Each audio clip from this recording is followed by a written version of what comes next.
সুপ্রিয় শিক্ষার্থীবৃন্দ, তোমরা প্রত্যেকে আমার প্রীতি ও শুভেচ্ছা গ্রহণ করিও। তোমরা জানো, কোভিড-19 কারণে বাংলাদেশ সহ পুরো পৃথিবীর মানুষ আজ আতঙ্কিত। আশা করি তোমরা সকলেই নিরাপদে আছো এবং সুস্থ আছো। আজ তোমাদের প্রত্যেককে তৃতীয় অনলাইন ক্লাসে স্বাগত জানাচ্ছি। আমি কনক বড়ুয়া, সহকারী অধ্যাপক, উদ্ভিদ বিজ্ঞান বিভাগ, কুমিল্লা সরকারি মহিলা কলেজ, কুমিল্লা। আজ আমি যে অধ্যায়ের উপর ক্লাস নেব, সেই অধ্যায়টা বিগত দুটো ক্লাস থেকে আমি শুরু করেছিলাম। সেটা হচ্ছে জীববিজ্ঞান প্রথম পত্রের 11 অধ্যায়। আজ পড়াবো আমি রিকম্বিনেন্ট ডিএনএ প্রযুক্তি সম্পর্কে। এই ক্লাসের পরে প্রিয় শিক্ষার্থীরা, তোমরা রিকম্বিনেন্ট ডিএনএ প্রযুক্তি কি বলতে পারবে, রিকম্বিনেন্ট ডিএনএ প্রযুক্তির ধাপগুলো ব্যাখ্যা করতে পারবে। এখন আমরা যাব রিকম্বিনেন্ট ডিএনএ প্রযুক্তি কি সে সম্পর্কে জানার চেষ্টা করব। এখানে একটা সংজ্ঞা আছে, সংজ্ঞায় কি বলা হয়েছে আমরা একটু দেখি। বলা হচ্ছে ভিন্ন ভিন্ন প্রজাতির কাঙ্ক্ষিত ডিএনএ খণ্ডাণু নিয়ে তাকে অন্য একটি পোষক ডিএনএর সঙ্গে জোড়া দিয়ে যে সংকর বা হাইব্রিড ডিএনএ অণু সৃষ্টি করা হয় তাকে পুনঃসংযোজিত বা রিকম্বিনেন্ট ডিএনএ বলে। এই রিকম্বিনেন্ট ডিএনএ অণু সৃষ্টির প্রযুক্তিকে রিকম্বিনেন্ট ডিএনএ প্রযুক্তি বলে। তাহলে কি বলা হয়েছে? ভিন্ন ভিন্ন প্রজাতির কাঙ্ক্ষিত ডিএনএ খণ্ডাণু নিয়ে। কাঙ্ক্ষিত মানে কি? যেটা আমরা আশা করি, যেটার মধ্যে, যে ডিএনএর মধ্যে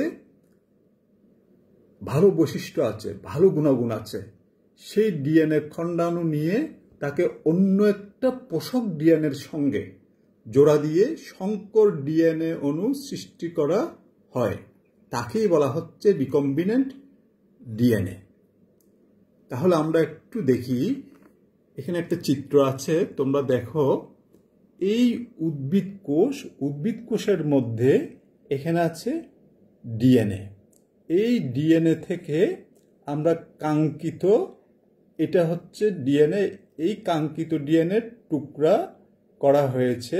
এই কাঙ্ক্ষিত ডিএনএটাকে অন্য একটা পোষক ডিএনএ, অন্য একটা পোষক বলতে এই যে ইকোলাই বা ইশেরিশিয়া কোলাই ব্যাকটেরিয়া, তার মাঝখানে যে বৃত্তাকার অংশটা আছে সেটা হচ্ছে প্লাজমিড। এই পোষক ডিএনএর কিছু অংশ কেটে ফেলা হয়, এই অংশের মধ্যেই এই কাঙ্ক্ষিত ডিএনএ টুকরাটাকে জোড়া লাগানো হয় এনজাইমের মাধ্যমে। এটা কাটা হয় তাও এনজাইমের মাধ্যমে, এবং ওখানে কাঙ্ক্ষিত ডিএনএটা জোড়া লাগানো হয়। জোড়া লাগানোর ফলে যেই নতুন ডিএনএটা আমরা নিচের দিকে দেখতে পাচ্ছি, এখানে কিছু অংশ প্লাজমিডের আগের ডিএনএ, আবার কিছু নতুন কাঙ্ক্ষিত ডিএনএ। এই যে পুরাতন ডিএনএর সাথে নতুনভাবে সংযোজিত একটা ডিএনএ, তাকেই বলা হচ্ছে রিকম্বিনেন্ট ডিএনএ বা পুনঃসংযোজিত। এখানে অর্ধেকেরও বেশি ডিএনএ প্লাজমিডের ডিএনএ, সেই প্লাজমিডের সাথে কিছু অংশ কাঙ্ক্ষিত ডিএনএ সংযুক্ত হয়ে যে নতুন ডিএনএ তৈরি হয়েছে তাকেই বলা হচ্ছে রিকম্বিনেন্ট ডিএনএ। এই রিকম্বিনেন্ট ডিএনএ সৃষ্টির প্রযুক্তিটাকেই বলা হচ্ছে রিকম্বিনেন্ট ডিএনএ প্রযুক্তি। আশা করি প্রিয় শিক্ষার্থীরা তোমরা বুঝতে পেরেছ। এখন আমরা যাব পরবর্তী বিষয়ে। দেখি আমরা পরবর্তী বিষয় কি আছে। রিকম্বিনেন্ট ডিএনএ প্রস্তুত করার প্রধান ধাপসমূহ। তাহলে আমরা এখন দেখব ধাপসমূহ কি কি, একটা একটা করে দেখব। প্রথম ধাপ হচ্ছে কাঙ্ক্ষিত ডিএনএ নির্বাচন ও পৃথকীকরণ। দ্বিতীয় ধাপ হচ্ছে বাহক নির্বাচন। তৃতীয় ধাপ হচ্ছে কাঙ্ক্ষিত ডিএনএ ও বাহক ডিএনএকে নির্দিষ্ট স্থানে ছেদন। চতুর্থ ধাপ হচ্ছে ছেদনকৃত কাঙ্ক্ষিত ডিএনএ খণ্ডকে বাহক প্লাজমিড ডিএনএতে স্থাপন। পঞ্চম ধাপ হচ্ছে পোষক নির্বাচন ও রিকম্বিনেন্ট প্লাজমিড ডিএনএ পোষক দেহে প্রবেশ করানো। ষষ্ঠ ধাপ হচ্ছে রিকম্বিনেন্ট ডিএনএ অণুর সংখ্যা বৃদ্ধি। সপ্তম ধাপ হচ্ছে রিকম্বিনেন্ট ডিএনএ এর বহিঃপ্রকাশ মূল্যায়ন। এবং সর্বশেষ অষ্টম ধাপ হচ্ছে কাঙ্ক্ষিত জীবে রিকম্বিনেন্ট ডিএনএ প্রবেশ করানো। আশা করি শিক্ষার্থীরা তোমরা বুঝতে পেরেছ এই রিকম্বিনেন্ট ডিএনএ প্রস্তুত করার প্রধান ধাপ হচ্ছে 8টা। এখন আমরা যাব পরবর্তী ক্লাসে, পরবর্তী বিষয় সম্পর্কে আমরা একটু জানব কি আছে। দেখি আমরা, হ্যাঁ, এখন হচ্ছে আমরা সে 8টা ধাপের একটা একটা করে ধাপ সম্পর্কে জানব। প্রথম ধাপ হচ্ছে কাঙ্ক্ষিত ডিএনএ নির্বাচন ও পৃথকীকরণ। তাহলে সেটা কি? এখানে বলা হচ্ছে রিকম্বিনেন্ট ডিএনএ তৈরির প্রথম পদক্ষেপ হলো কাঙ্ক্ষিত ডিএনএ অণু নির্বাচন। দেখো, খুব ইম্পর্টেন্ট। কাঙ্ক্ষিত ডিএনএ মানে যেটাকে আমরা কামনা করি, যেটাকে আমরা আশা করি, সেই কাঙ্ক্ষিত ডিএনএ অণু প্রথম আমাকে নির্বাচন করতে হবে। এই ডিএনএটা কেন কাঙ্ক্ষিত? কারণ তার মধ্যে ভালো গুণাগুণ আছে, যার মধ্যে ভালো বৈশিষ্ট্য আছে, যেই ডিএনএর মধ্যে, সেটাই হচ্ছে কাঙ্ক্ষিত ডিএনএ। তাহলে এই কাঙ্ক্ষিত ডিএনএ নির্বাচনের পর জীবের কোষ হতে কাঙ্ক্ষিত ডিএনএকে পৃথক করতে হবে। হ্যাঁ, যেই জীবের মধ্যে এই কাঙ্ক্ষিত ডিএনএটা আছে, সেই জীবের কোষ হতে ওই কাঙ্ক্ষিত ডিএনএকে আলাদা করতে হবে।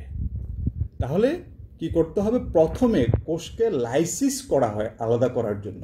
তাহলে লাইসিস শব্দটা মানে কি? লাইসিস হচ্ছে এই কোষের বাহিরে যেই কোষ প্রাচীর বা কোষ মেমব্রেন থাকে, এদেরকে ভেঙে কোষের অভ্যন্তরীণ যে ডিএনএ, আরএনএ এবং প্রোটিন জাতীয় বস্তুগুলো আছে, সেগুলোকে বের করে আনাকে লাইসিস বলা হচ্ছে। এক কথায় কোষকে ভেঙে ফেলা, কোষকে ভেঙে কোষের অভ্যন্তরীণ বস্তুগুলোকে বের করে আনা। তাহলে লাইসিস করা হবে এবং এরপর কোষের অভ্যন্তরে অবস্থিত এই যে প্রোটিন, শর্করা, লিপিড, এই সমস্ত অণু হতে সিজিয়াম ক্লোরাইড বা সুক্রোজ দ্রবণ ব্যবহার করে রাসায়নিক পদ্ধতিতে কাঙ্ক্ষিত ডিএনএ অণুকে পৃথক করে নিতে হবে। তাহলে আমরা প্রথম ধাপে কি বুঝলাম?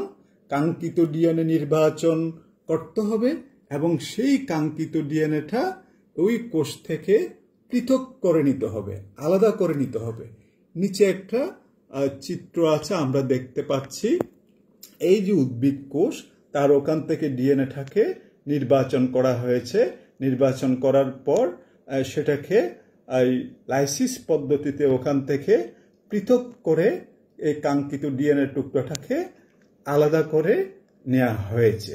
আশা করি প্রিয় শিক্ষার্থীরা তোমরা এই প্রথম ধাপ বুঝতে পেরেছ। এখন আমরা যাব দ্বিতীয় ধাপে। দ্বিতীয় ধাপ কি আছে আমরা একটু দেখি। বাহক নির্বাচন। বাহক নির্বাচন তোমরা দেখো, বাহক মানে যে বহন করবে। তাহলে এখানে কি বহন করবে? এই কাঙ্ক্ষিত ডিএনএটা বহন করবে। কে বহন করবে? একটা বাহক প্রয়োজন, সেটা বলা হচ্ছে। এই বাহকটাকে আমরা নির্বাচন করব। এটা কোথায় থাকে? ব্যাকটেরিয়াতে অবস্থিত প্লাজমিড ডিএনএকে কাঙ্ক্ষিত ডিএনএ বহন করার জন্য বাহক হিসেবে ব্যবহার করা হয়। তাহলে দেখো এখানে একটা শব্দ আছে প্লাজমিড। তাহলে প্লাজমিড কোনটা? এই যে তোমরা চিত্রের মধ্যে দেখো, ইশেরিশিয়া কোলাই বা ইকোলাই ব্যাকটেরিয়া, তার নিজস্ব ক্রোমোজোম আছে। এই ক্রোমোজোমের বাহিরে বৃত্তাকার আরেকটা বস্তু আমরা দেখতে পাচ্ছি। এই বৃত্তাকার এই বস্তুটাই হচ্ছে প্লাজমিড। তাহলে তোমরা বুঝতে পেরেছো প্লাজমিড কাকে বলে। প্লাজমিড হচ্ছে কিছু কিছু ব্যাকটেরিয়া কোষের মধ্যে মূল ক্রোমোজোম ছাড়াও একটি তুলনামূলকভাবে ছোট বৃত্তাকার দ্বিসূত্রক ডিএনএ অণু থাকে, তাকেই বলা হচ্ছে প্লাজমিড। সাধারণত ইকোলাই বা ইশেরিশিয়া কোলাই ও অ্যাগ্রোব্যাকটেরিয়াম টিউমিফিসিয়েন্স ইত্যাদি ব্যাকটেরিয়াতে এই প্লাজমিড পাওয়া যায়। আশা করি প্রিয় শিক্ষার্থীরা তোমরা দ্বিতীয় ধাপটাও বুঝতে পেরেছ। এখন আমরা যাব পরবর্তী ধাপে। পরবর্তী ধাপটা কি? হ্যাঁ, এটা হচ্ছে কাঙ্ক্ষিত ডিএনএ ও বাহক ডিএনএ এর নির্দিষ্ট স্থানে ছেদন। হ্যাঁ, এই যে কাঙ্ক্ষিত ডিএনএ এবং বাহক ডিএনএ আমরা নিয়েছি, এখন নির্দিষ্ট স্থানে তাদেরকে কাটতে হবে। তাহলে কিভাবে আমরা কাটবো? এখানে বলা হচ্ছে সুনির্দিষ্ট রেস্ট্রিকশন এনজাইম প্রয়োগ করে কাঙ্ক্ষিত ডিএনএ এর নির্দিষ্ট অংশকে খণ্ড করা হয়। একই এনজাইম প্রয়োগ করে বাহক প্লাজমিড ডিএনএ হতেও অনুরূপ খণ্ড বের করে নেওয়া হয়। তাহলে দেখো, অর্থাৎ এখানে একটু কাটার কথা বলা হচ্ছে কি দিয়ে? একটা এনজাইম দিয়ে। সে এনজাইমের নাম কি? Restriction enzyme. তাহলে রেস্ট্রিকশন এনজাইম কাকে বলে? যেই এনজাইম প্রয়োগ করে ডিএনএ অণুর সুনির্দিষ্ট অংশ কর্তন করা হয় তাকে বলা হচ্ছে রেস্ট্রিকশন এনজাইম। এই রেস্ট্রিকশন এনজাইমের কয়েকটা উদাহরণ হচ্ছে ইকো আর1, ইকো আর2, ব্যাম H1। এই প্রভৃতিগুলো হচ্ছে রেস্ট্রিকশন এনজাইম। এই রেস্ট্রিকশন এনজাইমগুলো তাহলে কি করে? এরা এই ডিএনএ কে সুনির্দিষ্ট জায়গায় কর্তন করে। এই ডিএনএ কে সুনির্দিষ্ট অংশে কাটে বা কর্তন করে বলে বিধায় এটাকে আণবিক কাঁচি বা রাসায়নিক ছুরিকা বা বায়োলজিক্যাল নাইফ ও বলা হয়। আশা করি প্রিয় শিক্ষার্থীরা তোমরা বুঝতে পেরেছ। এই তৃতীয় ধাপে তোমরা চিত্রের মধ্যে দেখো, এই সুনির্দিষ্ট অংশটা কর্তন করা হয়েছে কি দিয়ে? রেস্ট্রিকশন এনজাইম দিয়ে। আবার একই এনজাইম দিয়ে ওই বাহক প্লাজমিডেরও দেখো এখানে একটা ফাঁকা অংশ, এটা কাটা হয়েছে কি এনজাইম দিয়ে? রেস্ট্রিকশন এনজাইম দিয়ে। এরপর আমরা যাব পরবর্তী ধাপে। দেখি পরবর্তী ধাপে কি আছে।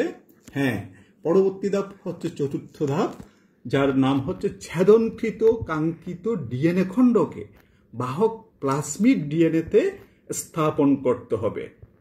তাহলে দেখো, কাঙ্ক্ষিত ডিএনএ খণ্ডকে পরে বাহক প্লাজমিড ডিএনএ হতে বের করে নেওয়া অংশের ফাঁকা স্থানে প্রতিস্থাপন করা হয়। হ্যাঁ, তারপর কি হবে? ডিএনএ লাইগেজ এনজাইম ব্যবহার করে কাঙ্ক্ষিত ডিএনএ খণ্ডকে প্লাজমিড ডিএনএর সাথে সংযুক্ত করা হয়। ফলে তোমরা দেখো, প্লাজমিড ডিএনএটি কাঙ্ক্ষিত ডিএনএ খণ্ড বহন করে।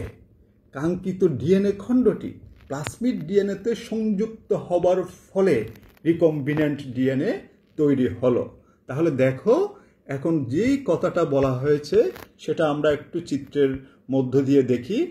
এই যে আগে আমরা যেটা ছেদন করেছিলাম, এই যে বাহক প্লাজমিড এবং এদিকে কাঙ্ক্ষিত ডিএনএটা, এই প্লাজমিডের এই কর্তন অংশে কাঙ্ক্ষিত ডিএনএটা বসানো হয়েছে। তোমরা দেখো, এইদিকে একরকম আর এদিকে একরকম। এটা হচ্ছে এই কাঙ্ক্ষিত ডিএনএ বসানো হয়েছে এবং এখানে গিয়ে পুরোপুরি বসে গিয়েছে। এখানে এক পাশে আছে প্লাজমিড ডিএনএ, আরেক পাশে আছে নতুন ডিএনএ, সেই কাঙ্ক্ষিত ডিএনএটা। অর্থাৎ কাঙ্ক্ষিত ডিএনএটা ওই বাহক প্লাজমিড ডিএনএর উপর স্থাপন করার ফলে তোমরা দেখতে পাচ্ছ এক পাশে প্লাজমিডের ডিএনএ, আরেক পাশে কাঙ্ক্ষিত ডিএনএ। এই যে নতুন ডিএনএটা তৈরি হয়েছে তাকেই বলা হচ্ছে রিকম্বিনেন্ট ডিএনএ। তাহলে আমরা দেখতে পাচ্ছি কাঙ্ক্ষিত ডিএনএ খণ্ডটা, এই খণ্ডটা বাহক প্লাজমিডের উপর প্রতিস্থাপন করার পর এই নতুনভাবে রিকম্বিনেন্ট ডিএনএটা তৈরি হয়ে গেল। আশা করি প্রিয় শিক্ষার্থীরা তোমরা এই ধাপটা বুঝতে পেরেছ। এখন আমরা যাব পরবর্তী ধাপে। পরবর্তী ধাপ হচ্ছে 5 নং ধাপ। এটাতে কি বলা হয়েছে একটু আমরা দেখি। পোষক নির্বাচন ও রিকম্বিনেন্ট প্লাজমিড ডিএনএ পোষক দেহে প্রবেশ করানো। হ্যাঁ, এখন আমাদেরকে পোষক নির্বাচন করতে হবে এবং ওই পোষকের ভেতরে প্লাজমিড ডিএনএটা, অর্থাৎ এই যে রিকম্বিনেন্ট ডিএনএ যেটা তৈরি হয়েছে সেটা প্রবেশ করাতে হবে। তাহলে বলা হচ্ছে এই যে বাহকের প্রকৃতির উপর নির্ভর করে পোষক কোষ নির্বাচন করা হয়। এই যে বাহক, এখানে বাহক কোনটা ছিল? প্লাজমিড। তাহলে প্লাজমিড যদি বাহক হয় তাহলে আদর্শ পোষক হচ্ছে ব্যাকটেরিয়া। তো দেখো, তো বলা হচ্ছে এই স্বাভাবিক অবস্থায় ব্যাকটেরিয়া কিন্তু অন্য প্লাজমিড গ্রহণ করে না, কারণ তার ভেতরে একটা প্লাজমিড আছে, ক্রোমোজোম আছে। তো তার ভেতরে এই যে অন্য একটা প্লাজমিড, এই রিকম্বিনেন্ট ডিএনএটা, রিকম্বিনেন্ট প্লাজমিডটা যদি আমরা ভিতরে প্রবেশ করাতে চাই, তার একটা বিশেষ পরিবেশ সৃষ্টি করতে হবে। সেটা কিভাবে? ক্যালসিয়াম সমৃদ্ধ মাধ্যমে তাপ প্রদান করে একটা অনুকূল পরিবেশ, একটা বিশেষ পরিবেশ যদি ওই ব্যাকটেরিয়ার অনুকূলে, যদি পোষকের অনুকূলে বিশেষ পরিবেশ সৃষ্টি করা যায়, তাহলেই সে নতুন আরেকটা প্লাজমিড, এই যে রিকম্বিনেন্ট ডিএনএটা গ্রহণ করতে পারে, আর না হয় পারে না। এই যে চিত্রের মধ্যে তোমরা দেখো, এটা প্লাজমিড ডিএনএ, এই যেটা নিয়েছে এটাই হচ্ছে পোষক ব্যাকটেরিয়া। এটা তার নিজস্ব ক্রোমোজোম আছে, তার এখানেই দেখতে পাচ্ছ এই যে এই আমাদের রিকম্বিনেন্ট ডিএনএটা প্রবেশ করানো হয়েছে। প্রবেশ করানোর পর এই ব্যাকটেরিয়াকে তখন বলা হয় ট্রান্সফর্মড ব্যাকটেরিয়া। এটাকে কি বলা হচ্ছে? Transformed bacteria. এটার ভেতরে রিকম্বিনেন্ট ডিএনএটা, অর্থাৎ রিকম্বিনেন্ট প্লাজমিড ডিএনএটা প্রবেশ করানো হয়েছে। এটা বিশেষ প্রক্রিয়ার মধ্য দিয়ে এখানে প্রবেশ করানো হয় এবং এটাকে বলা হয় ট্রান্সফরমেশন প্রক্রিয়া। প্রিয় শিক্ষার্থীরা, আশা করি তোমরা এই ধাপটাও বুঝতে পেরেছ। এখন আমরা যাব পরবর্তী ধাপে। পরবর্তী ধাপ কি আছে দেখি। ষষ্ঠ ধাপ, এটা হচ্ছে কি? রিকম্বিনেন্ট ডিএনএ অণুর সংখ্যা বৃদ্ধি। হ্যাঁ, দেখো, খুবই ইন্টারেস্টিং বিষয়। আমরা আসল জায়গায় চলে আসছি। এই যে রিকম্বিনেন্ট ডিএনএ যেটা, সেটা সংখ্যা বৃদ্ধি করতে হবে। সংখ্যা বৃদ্ধি করতে হলে কিভাবে করব? এই রিকম্বিনেন্ট ডিএনএ অণুর সংখ্যা বৃদ্ধির জন্য নির্দিষ্ট জিন বহনকারী ব্যাকটেরিয়াগুলোকে কালচার মিডিয়ামে রেখে ব্যাপক বংশবৃদ্ধি ঘটানো হয়। হ্যাঁ, তাহলে দেখো, আমরা ওই রিকম্বিনেন্ট ডিএনএটা কোথায় প্রবেশ করিয়েছিলাম? একটা পোষকের মধ্যে। পোষককে, একটা ব্যাকটেরিয়া, এই ব্যাকটেরিয়াকে এখন সংখ্যার বৃদ্ধি করতে হবে। তাহলে কিভাবে করব? তাকে কালচার মিডিয়ামে রাখলে এই আমরা জানি এই ব্যাকটেরিয়াগুলো তার দ্বিবিভাজন প্রক্রিয়ায় অল্প সময়ে অনেকগুলো ব্যাকটেরিয়া জন্ম নিবে। এইভাবে তো রিকম্বিনেন্ট ডিএনএ ব্যাকটেরিয়া কোষে প্রবেশ করানোর পর ব্যাকটেরিয়া যদি বংশবৃদ্ধি করে, সাথে সাথে এই রিকম্বিনেন্ট ডিএনএ অংশটিও সংখ্যায় বৃদ্ধি পাবে। কেননা তোমরা দেখো, এই প্রত্যেকটা ব্যাকটেরিয়ার মধ্যে, এই যে দেখো, এটা ছিল পোষক, এটার মধ্যে তোমার যদি রিকম্বিনেন্ট ডিএনএটা প্রবেশ করেছে, তাহলে এটা যদি এখন কালচার মিডিয়ামে রাখি, দ্বিবিভাজন প্রক্রিয়ায় অনেকগুলো ব্যাকটেরিয়া তৈরি হবে এবং প্রত্যেকটা ব্যাকটেরিয়ার মধ্যে এই রিকম্বিনেন্ট ডিএনএটাও তৈরি হবে। যতগুলো ব্যাকটেরিয়া তৈরি হবে ততটা রিকম্বিনেন্ট ডিএনএও তৈরি হবে। এইভাবে রিকম্বিনেন্ট ডিএনএ অণুর সংখ্যা বৃদ্ধি পাবে। আশা করি প্রিয় শিক্ষার্থীরা তোমরা ষষ্ঠ ধাপটাও বুঝতে পেরেছ। এখন আমরা যাব পরবর্তী ধাপ, সেটা হচ্ছে 7 নং ধাপ, রিকম্বিনেন্ট ডিএনএ অণুর বহিঃপ্রকাশ মূল্যায়ন। আচ্ছা, এটা কিভাবে করব? দেখো, এই প্রক্রিয়ায় বাহক ডিএনএ এর একটা মার্কার ব্যবহার করতে হবে, সিলেক্টেবল মার্কার বলা হচ্ছে, ব্যবহার করে রিকম্বিনেন্ট ডিএনএ সঠিকভাবে তৈরি হয়েছে কিনা তা পরীক্ষা করা হয়। এটা কিভাবে? একটা উদাহরণ আছে, যেমন বলা হচ্ছে বাহকটি যদি প্লাজমিড হয়, তাহলে যেই ব্যাকটেরিয়া রিকম্বিনেন্ট প্লাজমিড বহন করবে তারা একটি বিশেষ অ্যান্টিবায়োটিক সমৃদ্ধ মাধ্যমে জন্মাতে পারবে।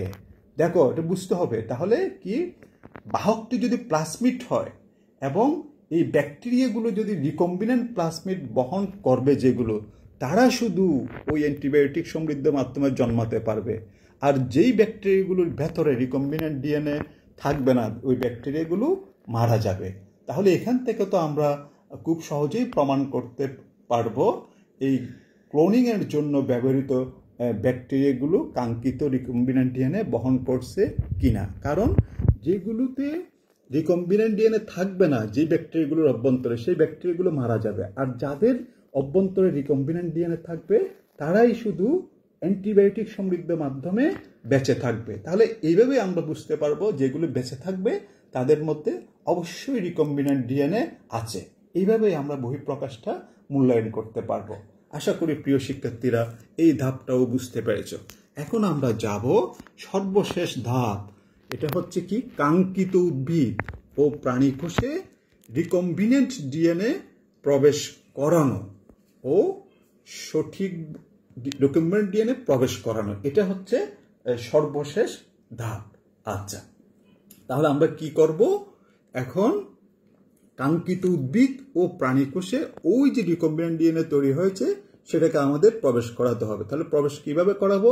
বলা হচ্ছে সঠিকভাবে প্রস্তুতকৃত রিকম্বিনেন্ট ডিএনএকে বায়োটেকনোলজির মাধ্যমে, জীব প্রযুক্তির মাধ্যমে, জীবদেহে, সেটা উদ্ভিদও হতে পারে প্রাণীও হতে পারে, প্রবেশ করিয়ে আমরা কি প্রাণী পাবো? ট্রান্সজেনিক উদ্ভিদ বা প্রাণী পাবো। এখানে বলা হচ্ছে তাহলে কি জীব প্রযুক্তির মাধ্যমে। জীব প্রযুক্তিকে আমরা কিন্তু আগে আমরা শিখে আসছিলাম। জীব প্রযুক্তির মধ্যে যেমন টিস্যু কালচার একটা জীব প্রযুক্তি।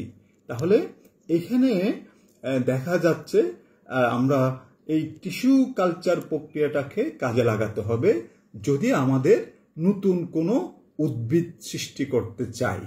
তাহলে কিভাবে আমরা একটু দেখি। এই যে এখানে দেখানো হচ্ছে এই ব্যাকটেরিয়া থেকে প্লাজমিড নেওয়া হয়েছে, আবার এখানে কাঙ্ক্ষিত ডিএনএ নেওয়া হয়েছে। কাঙ্ক্ষিত ডিএনএ নেওয়ার পর যে রিকম্বিনেন্ট প্লাজমিড তৈরি করা হয়েছে, এই রিকম্বিনেন্ট প্লাজমিডকে দেখো এখানে এসে এই যেই উদ্ভিদের কোষে আমরা প্রবেশ করাবো সেই উদ্ভিদের ওখানে প্লাজমিডটাকে বসিয়ে দেয়া হয়েছে। তারপরে দেখো এখানে এসে ক্রোমোজোমের মধ্যে এটা বসে গিয়েছে। কোনটা? এই যে রিকম্বিনেন্ট প্লাজমিডটা, যেটার মধ্যে কাঙ্ক্ষিত বৈশিষ্ট্য আছে।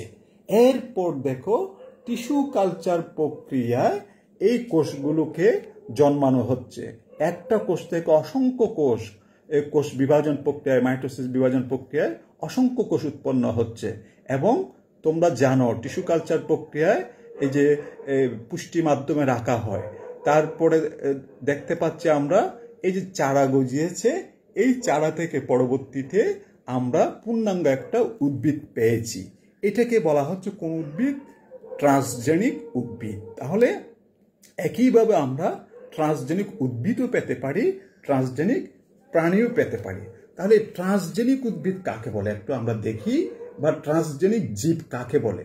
বলা হচ্ছে যখন কোনো জীব, সেটা উদ্ভিদও হতে পারে প্রাণীও হতে পারে, অন্য কোনো জীবের জিন দ্বারা রূপান্তর করা হয় তাকে ট্রান্সজেনিক জীব বলে।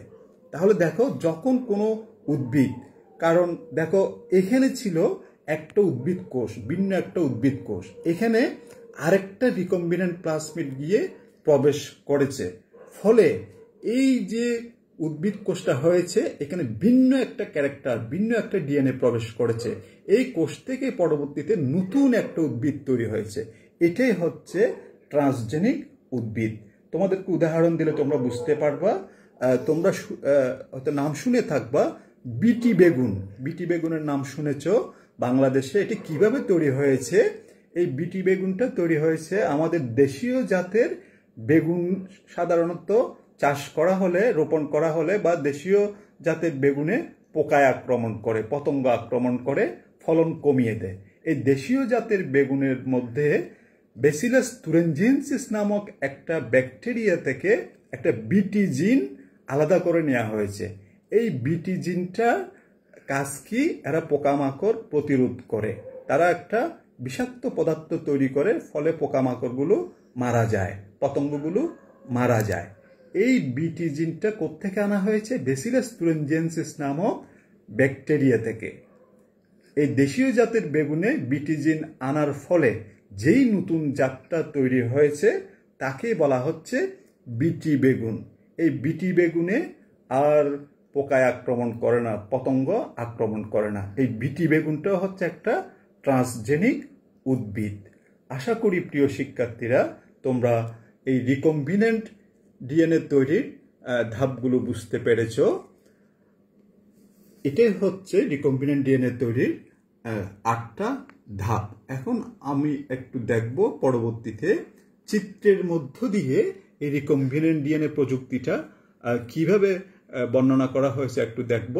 এই দেখো, এখানে একটা কোলাই ব্যাকটেরিয়া, ইশেরিশিয়া কোলাই ব্যাকটেরিয়া নেওয়া হয়েছে, আবার এদিকে একটা উদ্ভিদ কোষ নেওয়া হয়েছে। উদ্ভিদ কোষ থেকে কাঙ্ক্ষিত ডিএনএটাকে আলাদা করা হয়েছে, আবার কোলাই থেকে প্লাজমিডটাকে আলাদা করা হয়েছে, এটাকে বাহক হিসেবে ব্যবহার করা হবে। এখানে রেস্ট্রিকশন এনজাইম দিয়ে প্লাজমিডকেও কাটা হয়েছে, আবার ওই যে কাঙ্ক্ষিত ডিএনএটাকেও রেস্ট্রিকশন এনজাইম দিয়ে টুকরা করা হয়েছে।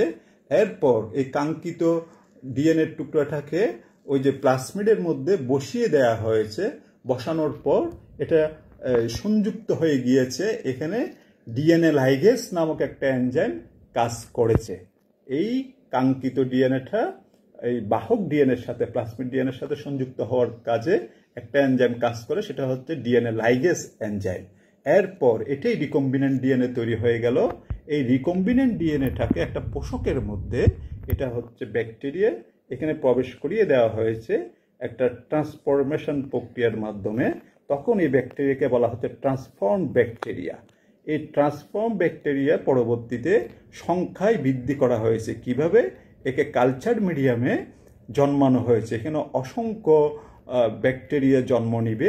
এই ব্যাকটেরিয়াগুলোর মধ্যে আমার টার্গেট ডিএনএটা, রিকম্বিনেন্ট ডিএনএটা আছে কিনা এটা পরীক্ষা করা হবে, মূল্যায়ন করা হবে। তারপর ওই কাঙ্ক্ষিত রিকম্বিনেন্ট ডিএনএটাকে এই কাঙ্ক্ষিত উদ্ভিদ কোষে বা প্রাণী কোষে প্রবেশ করিয়ে ওখান থেকে আমরা এই ট্রান্সজেনিক উদ্ভিদ বা প্রাণী পাব। আশা করি প্রিয় শিক্ষার্থীরা তোমরা বুঝতে পেরেছ রিকম্বিনেন্ট ডিএনএ প্রযুক্তি সম্পর্কে। তো পরিশেষে আমি তোমাদের সকলের মঙ্গল কামনা করে, সকলের সুস্বাস্থ্য কামনা করে আজকের অনলাইন ক্লাস এখানেই শেষ করছি। ধন্যবাদ সবাইকে। প্রত্যেকে ভালো থাকবে, সুস্থ থাকবে।